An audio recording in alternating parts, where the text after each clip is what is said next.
Shalom buat kita semuanya. Pada kesempatan ini masih dalam seri kemerdekaan Kristen. Ya. Tadi pagi saya mendapat undangan sebuah pertemuan ibadah yang baru dirilis, ya, di mana senang mendapat undangan itu karena terhitung dari seorang muda yang saya juga kenal dan senang melihat dia membangun pelayanan dalam tuntunan Tuhan. Namun memang agak menggelitik ketika saya membaca ajakannya. Dan ajakan ini adalah ajakan yang berapa belas tahun yang lalu juga sempat dilakukan oleh Oikumene Fellowship Service. Ya. Datang, rasakan, nikmati hadiratnya. Ini bahasa-bahasa yang sebetulnya kalau Yesus bilang seperti kuburan yang luarnya dilabur putih, dalamnya tulang belulang gitu. Mungkin kalau diterjemahkan di dalam bahasa Betawi sekarang, ini bahasa bangke banget gitu. Ya. Yang mana ketika pemahaman kita semakin dalam akan yang Tuhan mau kita mengerti, maka kita menjadi semakin dewasa karena responsibility dan pemahaman tentunya. Bahwa sesungguhnya ibadah yang sejati bukan tentang kita datang dan mendapat sesuatu dari Tuhan, namun menyadari bahwa segala sesuatu yang daripadanya sudah datang dalam hidup kita, makanya kita datang kepadanya. Ya. Maka itu istilah menikmati Tuhan, menikmati hadiratnya, akhirnya justru menjadi sesuatu yang kekanak-kanakan ketika Anda dan saya masuk pada kedalaman kedewasaan penuh akan Kristus. Justru kata-kata yang model begitu bukan menjadi sebuah intimasi yang luar biasa, namun justru menunjukkan kedangkalan pemahaman kita. Nah, pada kesempatan ini saya mau sampaikan pesan Tuhan di dalam Injil Yohanes, pasalnya yang ke-8, ayat 30 sampai dengan ayatnya yang ke-36. Dari perikop ini kita akan menangkap pesan Tuhan pada kesempatan ini. Setelah Yesus mengatakan semuanya itu, banyak orang percaya kepadanya. Maka katanya kepada orang-orang Yahudi yang percaya kepadanya, "Jikalau kamu tetap dalam firman-Ku, kamu benar-benar adalah murid-Ku, dan kamu akan mengetahui kebenaran, dan kebenaran itu akan memerdekakan kamu." Jawab mereka, "Kami adalah keturunan Abraham dan tidak pernah menjadi hamba siapapun. Bagaimana engkau dapat berkata, kamu akan merdeka?" Kata Yesus kepada mereka, "Aku berkata kepadamu, sesungguhnya setiap orang yang berbuat dosa adalah hamba dosa. Dan hamba tidak tetap tinggal dalam rumah, tetapi anak tetap tinggal dalam rumah. Dan apabila anak itu memerdekakan kamu, kamu pun benar-benar merdeka." Ya. Maka pada kesempatan ini saya beri judul pembahasan kita actually. Ya. Karena enggak semua yang berteriak tentang kemerdekaan sesungguhnya mengalami kemerdekaan itu sendiri. Karena rupanya dari ayat ini akhirnya kita memahami, mendapat pesan tersurat yang jelas bahwa ada yang enggak benar-benar merdeka. Maka Yesus mengatakan ada benar-benar merdeka. Nah, di dalam Yohanes 8 ayat 30 sampai 36 tentunya Yesus berhadapan dengan orang-orang Yahudi yang notabene keturunan daripada Abraham. Nah, kemudian Yohanes 8 ayat 30 sampai 36, pada kesempatan ini juga kita tidak mau kehilangan pesan Tuhan untuk gerejanya di era pada masa kini. Ya. Dan tentunya ada banyak pemahaman yang dimensinya kita harus urai sehingga sampai pada gereja Tuhan pada masa kini dengan benang yang tidak putus pemahamannya. Nah, yang pertama bicara tentang benar-benar merdeka atau actually, ya, Jadi nggak sekedar kamu paham bahwa dalam Kristus kamu merdeka, nggak sekedar mengerti, namun juga mengalaminya dan tentunya benar-benar merdekanya. Karena rupanya ada yang nggak benar-benar merdeka. Nah, yang pertama, jadilah benar-benar merdeka. Yohanes 8 ayat yang ke-36 di sana tertulis, jadi apabila anak itu memerdekakan kamu, kamu pun benar-benar merdeka. Ya. Di dalam Lukas 4 ayatnya yang ke-18 sampai 21 di sana tertulis, Roh Tuhan ada padaku, oleh sebab Ia telah mengurapi aku untuk menyampaikan kabar baik kepada orang-orang miskin, dan Ia telah mengutus aku untuk memberitakan pembebasan kepada orang-orang tawanan dan penglihatan bagi orang-orang buta, untuk membebaskan orang-orang yang tertindas, untuk memberitakan tahun rahmat Tuhan telah datang. Kemudian Ia menutup kitab itu, memberikannya kembali kepada pejabat, lalu duduk dan mata semua orang dalam rumah ibadat itu tertuju kepadanya. Lalu Ia mulai mengajar mereka, katanya, pada hari ini genaplah nas ini sewaktu kamu mendengarnya. Sesungguhnya hanya Yesus yang bisa betul-betul memerdekakan orang dari belenggu dosa. Ingat, topik merdeka dari konteks Yohanes 8 terkait dengan belenggu dosa. Di mana dalam ayat 36 kata benar-benar itu ditekankan.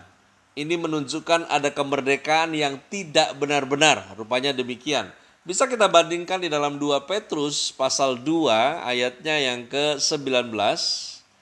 Di sana tertulis demikian, mereka menjanjikan kemerdekaan kepada orang lain, padahal mereka sendiri adalah hamba-hamba kebinasaan. Karena siapa yang dikalahkan orang, ia adalah hamba orang itu. Yang menjadi masalah dari gak benar-benar merdeka, ya, karena di sini Yesus membahas tentang benar-benar merdeka, berarti ada yang gak benar-benar merdeka, adalah masalah keyakinan palsu. Karena keyakinan palsu itu mengerjakan kemerdekaan palsu. Ya. Karena keyakinan palsu dari pemahaman-pemahaman yang tidak benar, dari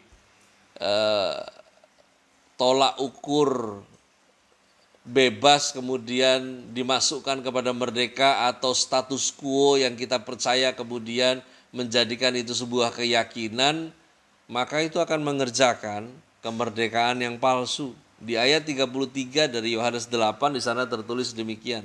Jawab mereka, kami adalah keturunan Abraham dan tidak pernah menjadi hamba siapapun. Bagaimana engkau dapat berkata, kamu akan merdeka? Ya. Begini, pendengar yang ada di sekitar Yesus, mereka mengatakan bahwa mereka tidak pernah menjadi hamba siapapun. Tentunya mereka tidak mengatakan hal ini, mengatakan bahwa kami nggak pernah jadi hamba siapapun. Mereka tidak mengatakan hal ini secara politik.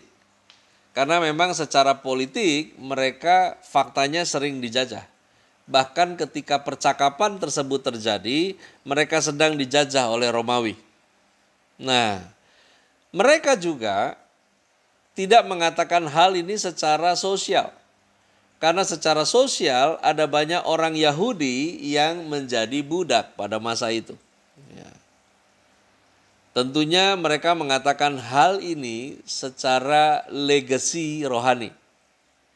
Karena sebagai keturunan Abraham, mereka punya perjanjian dengan Allah bahwa mereka adalah umat Allah. Nah, dengan demikian, secara rohani mereka percaya, Yahudi percaya bahwa mereka berada pada kasta tertinggi. Ya. Nah, ini dia orang-orang yang punya, saya menyebutnya keyakinan palsu itu false confidence gitu kurang lebih. Ya. Mereka memiliki false confidence, di mana karena keturunan Abraham maka mereka menganggap ya merdeka mutlak. Ya. Fakta bahwa mereka adalah keturunan Abraham justru menyebabkan keyakinan palsu. Di Matius 3 ayat 7 sampai dengan ayat yang ke-10 di sana tertulis, hasilkan buah yang sesuai dengan pertobatan. Ini situasi di mana di Matius 3 ayat 7 sampai 10 Yesus melihat orang Farisi, orang Saduki datang untuk dibaptis, berkata kepada mereka, ya ini kondisi di mana terjadi percakapan, hai kamu keturunan ular beludak. Ini telak disampaikan kepada mereka. Intinya di sana ditulis, siapa yang mengatakan kepada kamu bahwa kamu dapat melarikan diri dari murka yang akan datang. Ya, jadi hasilkanlah buah yang sesuai dengan pertobatan. Jadi memang rupanya cukup mengakar keyakinan palsu ini, bahwa kami merdeka kok, nggak ada yang bisa memperhamba karena mutlak keturunan Abraham. Ya. Di Filipi pasal 3, di sana ada catatan lagi di dalam narasi surat yang ditulis oleh Paulus. Ya, di sana Paulus mengatakan, apa yang dahulu merupakan keuntungan bagiku, sekarang kuanggap rugi karena Kristus. Ya. Malahan segala sesuatu kuanggap rugi karena pengenalan akan Kristus Yesus, Tuhanku, lebih mulia daripada semuanya. Oleh karena dialah aku telah melepaskan semuanya itu dan menganggapnya sampah.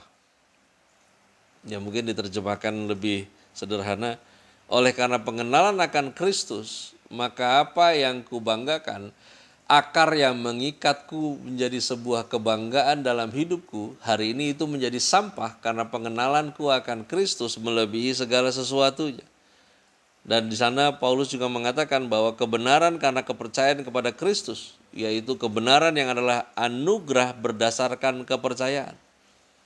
Di Filipi 3, Paulus juga menulis di dalam suratnya bahwa dia punya alasan untuk menaruh percaya pada hal-hal yang lahiriah. Dia punya data list yang cukup meyakinkan untuk dia mempertahankan keyakinan palsu itu. Dia mengatakan kalau ada orang lain menyangka dapat menaruh percaya pada hal-hal lahiriah, dalam suratnya dia menulis, saya lebih heboh lagi. Saya mutlak, otentik, disunat pada hari ke-8. Saya dari bangsa Israel. Saya dari suku Benyamin. Saya orang Ibrani asli. Bahkan tentang pendirian terhadap hukum Taurat, dia berada pada level orang Farisi. Karena ada Saduki, ya, ada Farisi, ada 4 kaum pada masa itu, dan kaum yang paling detail, garis keras itu adalah Farisi. Ya. Lalu kemudian dia juga mengatakan bahwa tentang kegiatan, saya penganiaya jemaat, ya nomor 1. Bahkan tentang kebenaran dan mentaati hukum Taurat, saya nggak bercacat. Ya, maksudnya catatan tidak bercatat adalah mengupayakan diri terus-menerus, ya, memperbaharui niat terus-menerus. Namun akhirnya dia mengatakan bahwa itu semua menjadi akar keyakinan yang palsu, yang nggak bisa datangkan kemerdekaan. Nah, sesungguhnya ada penerapan dalam banyak hal yang memberikan false confidence kepada orang Kristen zaman sekarang. Sehingga mereka sebetulnya tidak mengalami yang disebut benar-benar merdeka. Kenapa? Karena false confidence yang berasal dari 1, sudah Kristen sejak lahir. 2, sudah dibaptis. 3, sudah ke gereja. Sudah jadi orang Kristen yang aktif. Sudah melayani. Punya pengaruh di gereja. Lahir dalam keluarga yang melayani. Perhatikan baik, keyakinan palsu mengerjakan kemerdekaan yang palsu. Oleh karena itu, merdeka sesungguhnya adalah tentang siapa yang menguasaimu. Di Yohanes 8 ayat yang ke-34 tertulis demikian, kata Yesus kepada mereka, aku berkata kepadamu, sesungguhnya setiap orang yang berbuat dosa adalah hamba dosa.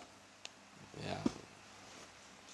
Berbuat dosa itu artinya terus-menerus berbuat dosa atau hidup dalam dosa.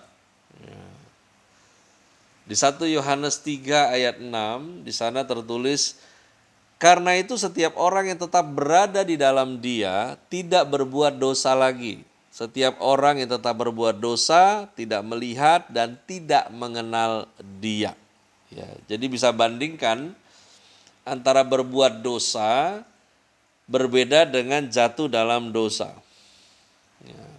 Nah, kemudian ada digunakan istilah hamba dosa. Nah, ini lebih parah sebetulnya, di mana kitab suci menggunakan ya istilah-istilah keras yang menunjukkan keadaan manusia yang sebenarnya. Ya. Dan ini tidak dikurangi kadar istilahnya. Ya. Bahkan kita bisa menemukan istilah-istilah yang menjelaskan lebih konkret. Ya. Yang pertama dari istilah hamba dosa ini disebutkan hamba dosa. Ya. Ya, istilah yang Yesus nggak perhalus ya. Ya. Sebetulnya yang sering kali ngotot untuk diperhalus tuh netizen gitu. Ya. Ya. Apalagi saya di awal-awal khotbah dulu di mimbar, justru keluarga terdekat yang paling sering mengingatkan. Bahasanya diperhalus lagi gitu. Saya sampai nggak ngerti bahasa diperhalus tuh bagaimana. Ya, ketika saya khotbah bersemangat dibilang khotbahnya jangan marah-marah gitu. Ya, nggak paham orang lagi semangat. Ya. Nah, sementara bagaimana dengan Yesus gitu loh. Yesus ngomong ke orang langsung, lu ular beludak gitu ya. Saya nggak ketemu tuh ayatnya, ada murid-murid yang bilang diperhalus lagi bro gitu bahasanya gitu. Perhatikan ini, saya mau ajak kita melihat bagaimana Yesus serius tentang yang namanya benar-benar merdeka, karena yang disebut merdeka sesungguhnya adalah tentang siapa yang menguasai kamu dan saya. Karena ngaku sekedar ngaku, kelihatan dari siapa yang menguasai hidupmu. Ya. Yang pertama istilah yang digunakan adalah seteru Allah. Roma 5 ayat 10 di sana tertulis, sebab ketika kita mesti menjadi musuh Allah, kita telah diperdamaikan dengan Allah melalui kematian anaknya. Lebih-lebih lagi sekarang karena kita telah diperdamaikan dengannya dan kenyataan bahwa sekarang kita sudah diperdamaikan dengan Allah, maka kita juga pasti diselamatkan melalui hidupnya. Istilah yang digunakan pertama, seteru Allah. Lalu kemudian untuk hamba dosa, istilah yang berikutnya digunakan adalah lawan dari Yesus. Siapa tidak bersama aku, ia melawan aku, dan siapa tidak mengumpulkan bersama aku, ia mencerai-beraikan. Ya. Kalau tadi seteru, sekarang lawan dari Yesus. Kemudian lagi istilah yang lain digunakan dalam Efesus 2 ayat yang pertama, kamu dahulu sudah mati karena pelanggaran-pelanggaran dan dosa-dosamu. Ya. Tertulis orang-orang yang mati dalam pelanggaran dan dosa. Lalu kemudian disebut mati secara rohani. Itu hamba dosa. Yohanes 10 ayat 10. Pencuri datang hanya untuk mencuri dan membunuh dan membinasakan. Aku datang supaya mereka mempunyai hidup dan mempunyainya dalam segala kelimpahan. Mati secara rohani. Ya. Jadi kalau kelihatan hidup sebetulnya cuma zombie dia. Ya. Lalu kemudian orang yang dimurkai Allah. Wah, Efesus 2 ayat 3. Sebenarnya dahulu kami semua juga terhitung di antara mereka ketika kami hidup di dalam hawa nafsu daging dan menuruti kehendak daging dan pikiran kami yang jahat. Pada dasarnya kami adalah orang-orang yang harus dimurkai sama seperti mereka yang lain. Orang yang dimurkai Allah. Ya. Wah, istilah-istilahnya ini berat nih. Tapi istilah ini nggak diringankan oleh Alkitab. Makin kencang ya tegurannya.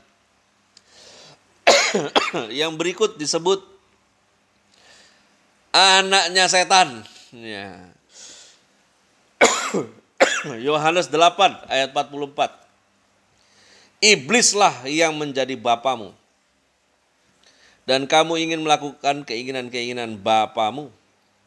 Ia adalah pembunuh manusia sejak semula dan tidak hidup dalam kebenaran, sebab di dalam dia tidak ada kebenaran. Apabila ia berkata dusta, ia berkata atas kehendaknya sendiri, sebab ia adalah pendusta dan bapa segala dusta. Disambung di 1 Yohanes 3 ayat 10, inilah tandanya anak-anak Allah dan anak-anak iblis. Setiap orang yang tidak berbuat kebenaran tidak berasal dari Allah. Demikian juga barang siapa yang tidak mengasihi saudaranya.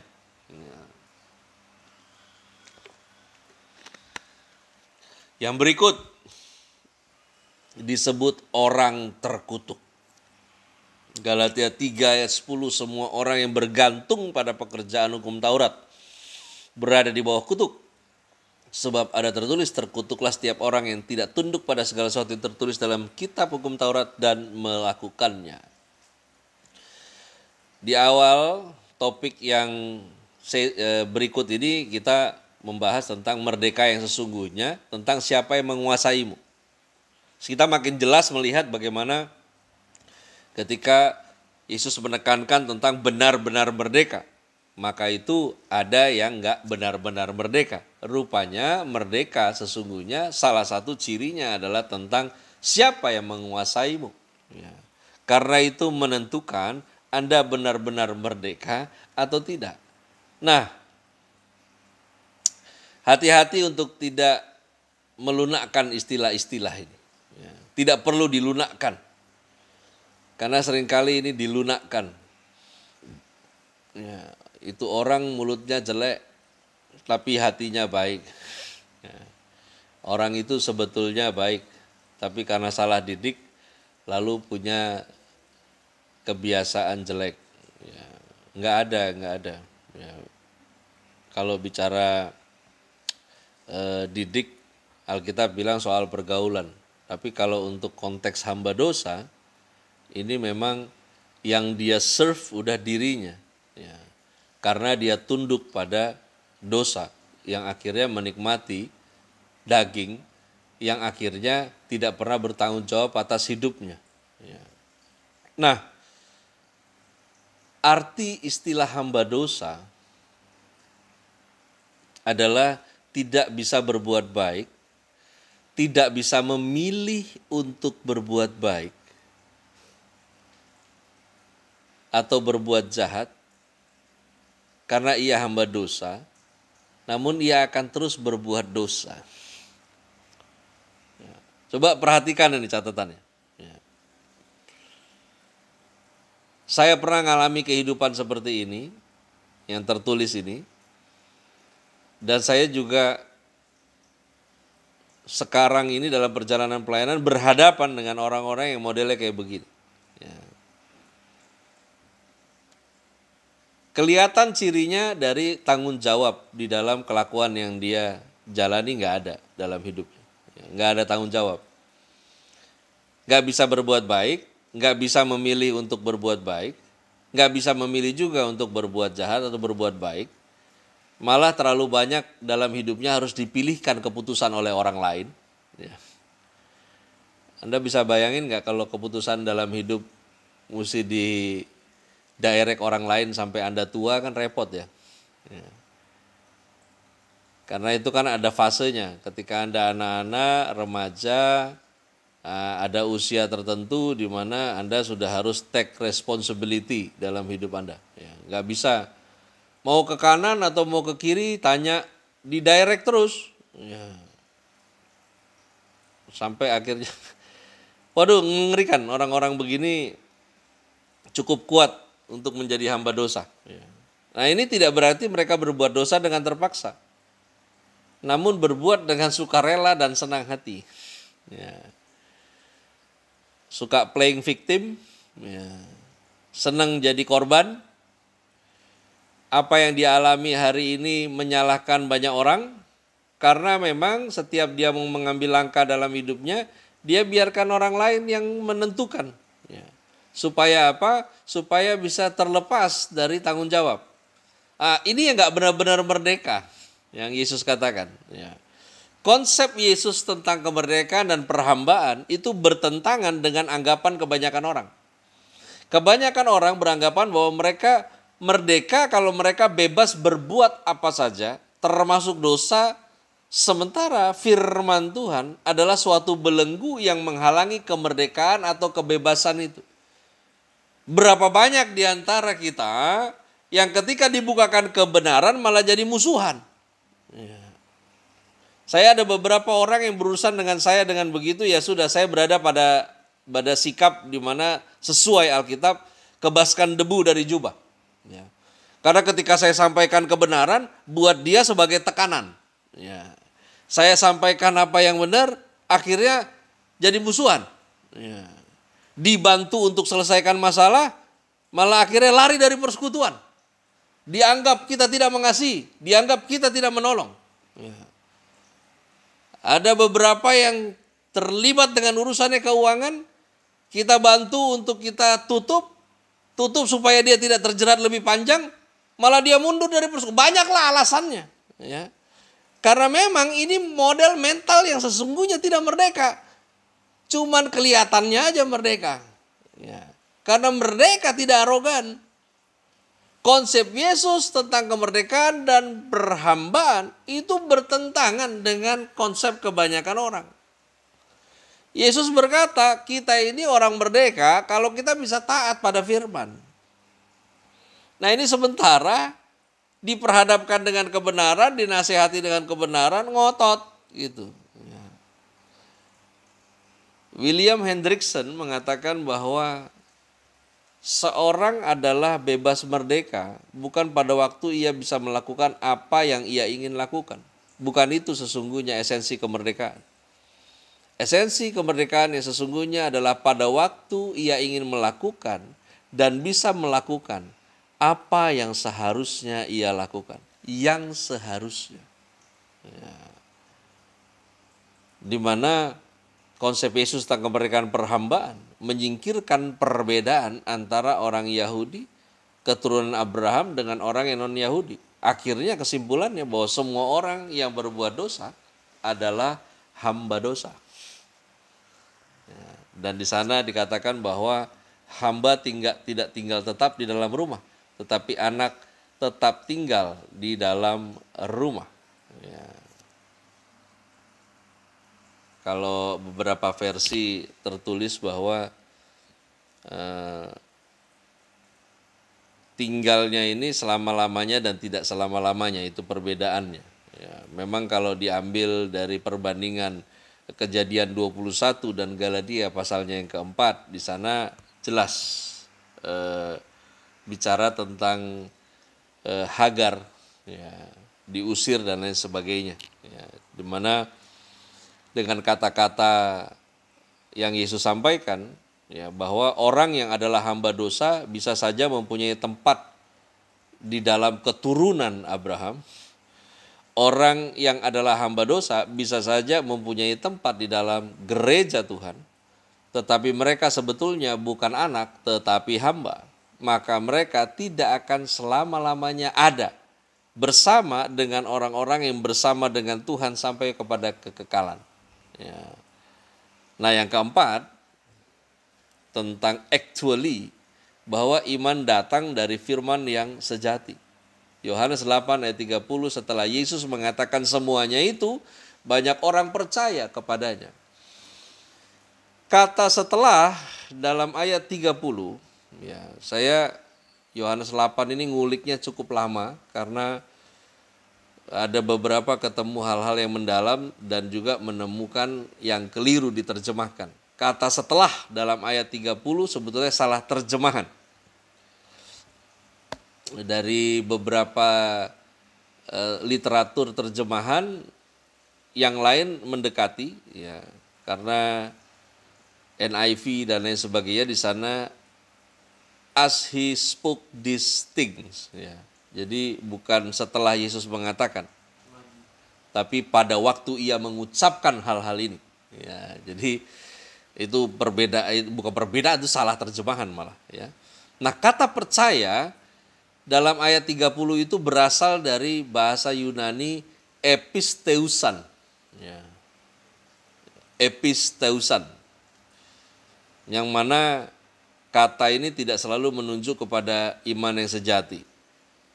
Ya, episteusan, di mana ketika Yesus, ya, pada waktu ia mengatakan semuanya itu, banyak orang percaya kepadanya, kan Yohanes 8:30 begitu, ya, banyak orang percaya kepadanya. Kata percaya kepadanya di sini, kata percaya menggunakan episteusan, ya. Episteusan itu bukan iman yang datang dari firman sejati, saudara, ya. Tapi sebuah percaya yang bentuknya begini. Di Yohanes, ya, nah, Anda bisa ngecek Yohanes 2 ayat 23, di sana tertulis, dan sementara ia di Yerusalem selama hari raya Paskah, banyak orang percaya dalam namanya karena mereka melihat tanda-tanda yang diadakannya. Jadi episteusan yang digunakan di Yohanes 8 ayat 30 adalah percaya karena, gitu, ya. Lalu kemudian Yohanes 7 ayat 31, tetapi di antara orang banyak itu ada banyak yang percaya kepadanya, dan mereka berkata, apabila Kristus datang, mungkinkah ia akan mengadakan lebih banyak mujizat daripada yang telah diadakan oleh dia ini. Episteusan itu adalah percaya karena, ya. Episteusan itu adalah percaya yang levelnya mungkin nggak, ya? Ya. Bisa nggak? Ya. Nah, itu episteusan, ya.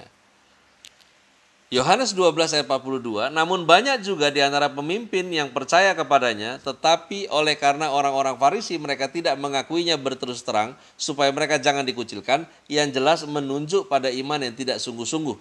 Ya. Di Yohanes 12:42 di sana tidak mengakuinya berterus terang. Ya. Jadi itu percaya dalam terjemahan episteusan, ya. Dan percaya di terjemahan episteusan itulah yang merupakan salah satu masalah tidak benar-benar merdeka, ya. Di mana sekalipun mula-mula mempunyai sikap positif terhadap Yesus dan ajarannya, tapi setelah mendengar ajaran Yesus selanjutnya, lalu berubah sikapnya menjadi makin lama makin buruk. Yohanes 8, ya, ayat 30 ini kalau diikutin sampai dengan ayatnya yang ke-59, Anda tahu endingnya? Akhirnya mereka yang mendengarkan itu mau timpukin Yesus dengan batu. Saya kalau ngelihat jumlahnya kita hari Minggu, ya, 25, 23, 15, 20, 23. Kita ini kalau mau hitung di daftar, ya, Pastor Dev pegang daftar jemaat kita yang terdaftar, itu mau tembus 500 orang. Ya. Nah, tembus 500 orang itu terus tinggal 15, 20, 23. Gue kagak ngerti deh, yang salah firmannya, mimbarnya, atau apanya. Tapi ini fakta. Yesus saja ketika nyampein kebenaran, awalnya banyak yang percaya, ujung-ujungnya mau ditimpuk batu. Ya. Dan ini mirip-mirip kita alami juga, karena memang Oikumene Fellowship Service yang cukup luas di Jakarta dengan gayanya yang sangat urban, ya. Penyampaian yang gamblang, yang pada awal-awalnya disukai, tapi akhirnya ketika diperhadapkan dengan gak hanya kebenaran tapi tantangan untuk hidup benar, akhirnya ujung-ujungnya kita mau dirajam batu juga, ya. Pelajaran yang kita bisa ambil dari peristiwa ini adalah kita mesti hati-hati terhadap backsliding, ya. Hati-hati terhadap kemunduran, hati-hati dengan kemerosotan rohani. Ini nggak boleh diremehkan ataupun ditunda penanganannya. Karena itu awasi diri kita masing-masing. Yang pendeta, yang jemaat, awasi dirimu terhadap perubahan sikap ke arah negatif terhadap Yesus, ke arah negatif terhadap firman Tuhan. Kapan perubahan sikap ke arah negatif terhadap Yesus, terhadap firman? Ketika malas dengarkan firman Tuhan. Ya.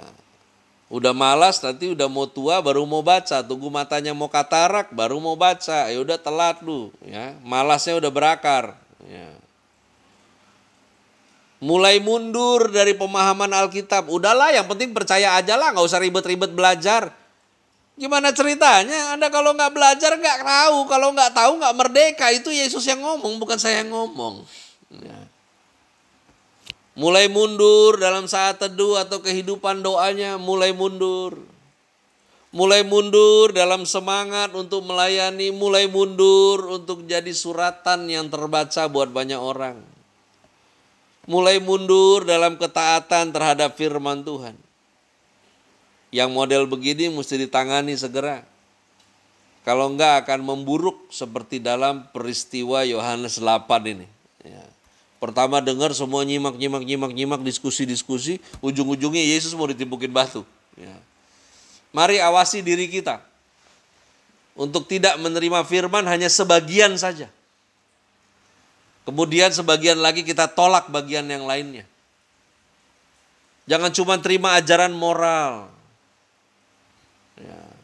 Tapi menolak juga hal-hal yang hakikat dari firman.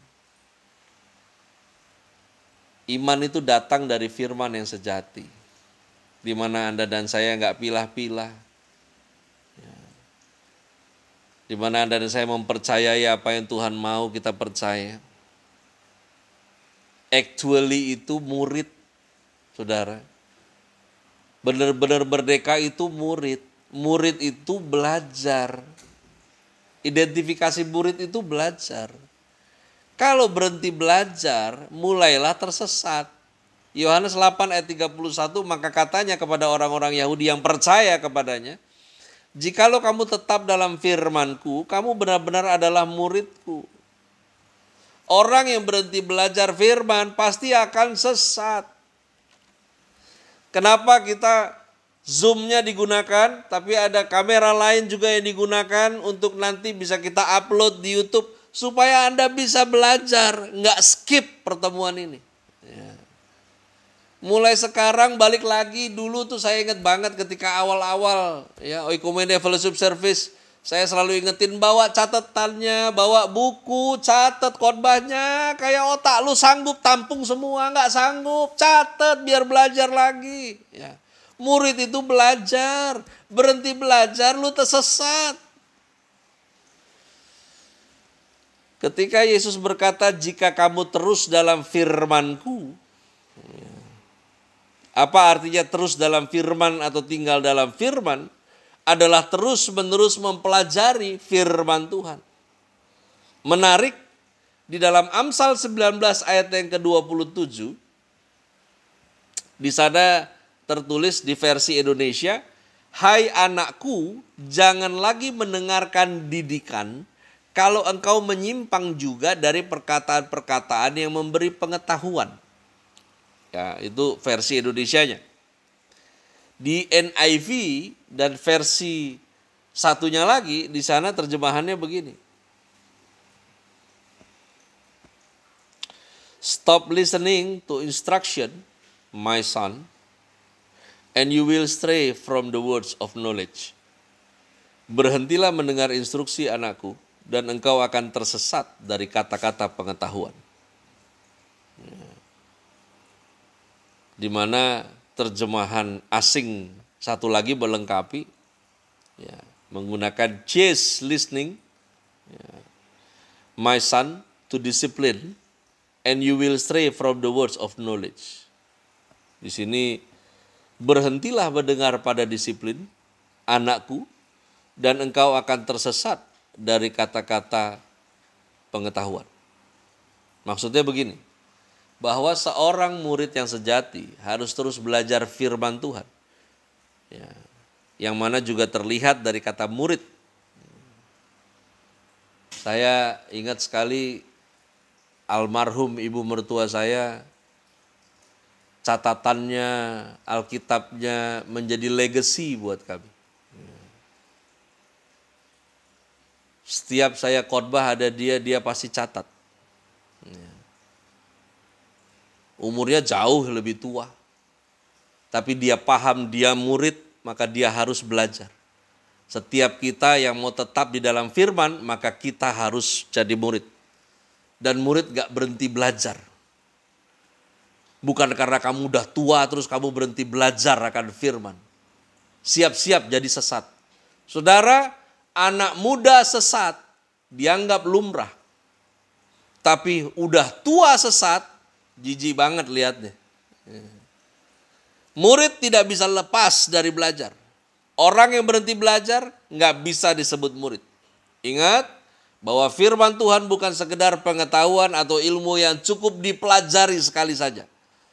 Firman Tuhan adalah makanan rohani kita. Nggak ada orang yang bagaimanapun kuat rohaninya lantas tidak membutuhkan makanan rohani lagi. Nggak ada yang cukup makan satu kali. Demikian juga roh Anda.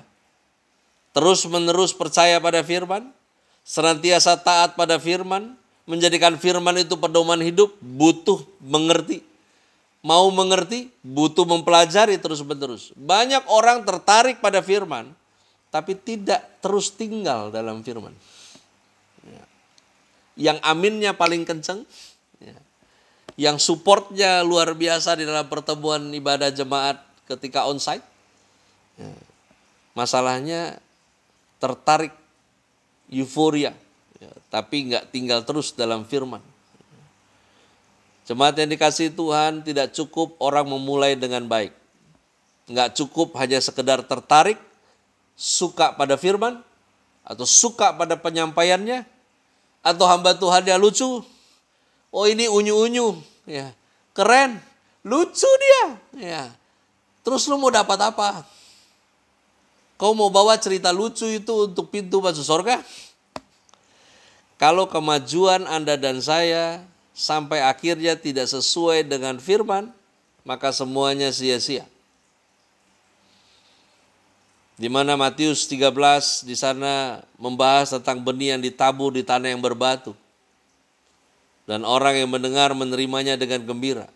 Masalahnya orang yang mendengar dengan gembira itu menerimanya tapi tidak berakar dan tahan sebentar saja. Nggak lama datang penindasan, datang penganiayaan karena firman itu. Ingat ya, penganiayaan, penindasan yang terjadi di muka bumi ini bukan menghantam Anda, tapi menghantam firman yang Anda percaya. Sehingga kepercayaan kita goyah. Dan firman di Matius 13 mengatakan orang-orang yang model begini karena tidak berakar, segera murtad. Ini seperti benih yang ditabur di setengah semak duri. Sebentar ada kekhawatiran, ada tipu daya kekayaan. Kemudian himpit firman itu sehingga tidak berbuah. Wow.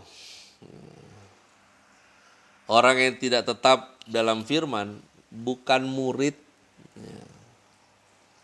Kesejatian Anda dan saya itu diolah melalui hasrat kita yang selalu ingin mempelajari. Berapa kali seringkali saya menyinggung secara halus. Jangan cuma doyan doa, doyan nyanyi, tapi nggak doyan firman, situ aneh. Ya. Anda nggak ngerti yang namanya kesuguhan kalau nggak suka firman. Di mana Kitab suci mengajar adanya orang Kristen yang sejati dan yang palsu karena tanpa pertobatan. Nah, bagaimana kehidupan pertobatannya mau mengalami progres kalau nggak tahu firman? Makanya sesungguhnya firman itu yang bikin Anda dan saya benar-benar merdeka. Ya. Kepalsuan iman seseorang itu bisa terlihat. Tetapnya mereka ada dalam firman itu kelihatan. Apapun alasannya, kelihatan. Karena gini loh, ada orang yang berhenti karena melihat orang Kristen munafik. Habis itu yang dia salahin Tuhan. Baru dia jadi nggak suka firman. Ada yang berhenti untuk hidupnya tetap dalam firman karena kecewa kepada pendetanya. So what? Kecewa kepada pendeta terus lu berhenti tetap dalam firman. Ada yang berhenti hidup tetap dalam firman karena penderitaan. Waduh, ini karena penderitaan, jadi bagaimana mau mempelajari, sekarang sibuk pertahankan hidup saja. Saya kemarin ada ngobrol dengan beberapa member Bible Talk Community. Mereka-mereka yang bertanya, Pastor, kenapa Bible Talk-nya belum jalan lagi? Kenapa Bible Study kita belum jalan? Saya bilang yang tanya tiga, yang tanya 4 orang, tapi yang pemalas 200 orang, repot juga saya. Karena yang lain seolah sekarang lagi sibuk untuk bagaimana bertahan hidup. Dan mereka pikir salah satu bertahan hidup, itu persentasenya cuma kecil yang namanya firman. Makanya ada yang berhenti tetap dalam firman karena penderitaan. Ada yang berhenti tetap dalam firman karena ditarik oleh dunia. Ada yang berhenti karena alasan kesibukan. Ada yang berhenti karena ditarik oleh pergaulan yang salah. Macam-macam lah alasan, namanya juga alasan. Ya. Yang heran kalau firman bikin kamu capek. Ya Tuhan, ada orang sekolah teologi berhenti karena capek. Ya. Saya nggak bisa bayangin kalau Tuhan capek sama kamu ya. Capek sama firman terus itu waras apa enggak gitu loh. Kamu ngaku merdeka, enggak, kamu belum benar-benar merdeka. Firman bilang kamu benar-benar merdeka kalau kamu suka sama firman, tetap di dalam firman. Karena itu yang terakhir saya mau bawa kita semua terikat dalam akar ini. Terus pelajari, terus percaya, terus mentaati. Kamu akan mengetahui kebenaran. Dan kebenaran itu akan memerdekakan kamu. Apapun alasannya. Kalau seseorang meninggalkan firman, maka dia kehilangan semuanya. Orang yang tetap dalam firman adalah mereka yang terus belajar, terus mempelajari, terus mempercayai apa yang mereka belajar, dan mentaati apa yang mereka percaya. Sehingga proses belajar, percaya, dan taat membuat Anda dan saya mengetahui kebenaran. Orang yang tak mau belajar firman tentu tidak akan mengerti tentang kebenaran. Orang yang gak ngerti tentang kebenaran akan sibuk dengan hal-hal yang gak penting dalam hidup ini. Sehingga ketika kita ngobrol, kita akan ada di frekuensi yang berbeda. Karena kita sibuk dengan apa yang penting buat Tuhan, sementara Anda berhadapan dengan orang yang mentingin segala hal yang gak penting. Ya. Orang yang gak mau belajar firman tentu tidak akan mengerti tentang kebenaran. Tetapi orang yang mau belajar, kalau ia tidak percaya atau tidak taat pada firman, tetap tidak akan mengerti kebenaran atau akan buta terhadap kebenaran. Jadi kalau mau belajar juga harus percaya. Kalau percaya dengan apa yang dipelajari, ya harus taat. Tetap di dalam firman itu seperti membentuk sebuah lingkaran. Kalau seseorang tetap dalam firman, terus belajar, terus percaya, senantiasa taat, ia akan ngerti kebenaran. Dan kebenaran itu akan memerdekakan dia. Ya. Nah, konteks tersebut menunjukkan bahwa ini adalah kemerdekaan dari dosa, dan ini menunjukkan orang itu bisa lebih taat lagi, kemudian orang itu akan dibuat lebih mengerti lagi dan beroleh pengertian tambahan dan membuat dia lebih taat lagi. Begitu seterusnya. Begitu seterusnya. Dahsyat ya.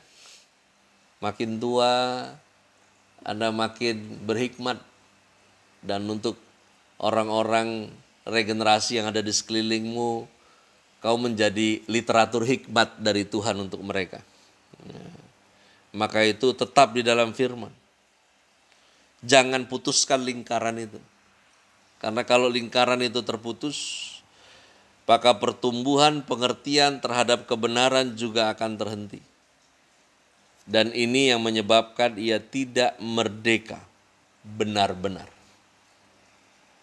Tuhan mau hidup Anda dan saya menjadi memiliki endurance yang akhirnya menjadikan ringan. Ya. Sebenarnya istilah bebanku pun ringan yang Yesus katakan itu mirip seperti Anda dan saya ada di pesawat ulak-alik itu loh, yang udaranya kalau kita lompat jatuhnya ke bawah tuh apa tuh namanya? Ya. Gravitasi. Ya. Makanya ada ayat yang mengatakan jangan jadi serupa dengan dunia, itu maksudnya begini. Tuhan mau Anda dan saya hidup di bumi, kita ada di dunia ini, tapi tidak satu gravitasi dengan dunia ini. Kita satu gravitasi dengan sorga. Dan kemerdekaan membuat Anda dan saya itu mengalami gravitasi sorga sementara hidup di dunia ini. Karena itu orang lain bilang beban, Anda bilang ringan. Mereka bilang pergumulan, Anda bilang perjalanan dengan Tuhan. Beda. Ya, beda. Ya. Orang lain bilang stres, Anda bilang ini pembentukan. Karena kita beda gravitasi. Ya. Itu yang disebut dengan benar-benar merdeka. Orang lain bilang susah, Anda bilang ini masa penantian. Beda, kalau yang sudah merdeka lain. Mari tetap merdeka, karena itu perjuangan kita. Jangan putuskan siklus ini. Anda sudah dimerdekakan oleh Yesus lewat percayamu, dan tetaplah merdeka. Dengan mempelajari firman-Nya, terus taat, terus mengerti, semakin merdeka, semakin belajar, semakin percaya, semakin taat, semakin mengerti, semakin merdeka. Satu frekuensi dengan Tuhan, segravitasi dengan sorga, sementara kita masih ada di dunia. Tuhan Yesus memberkati.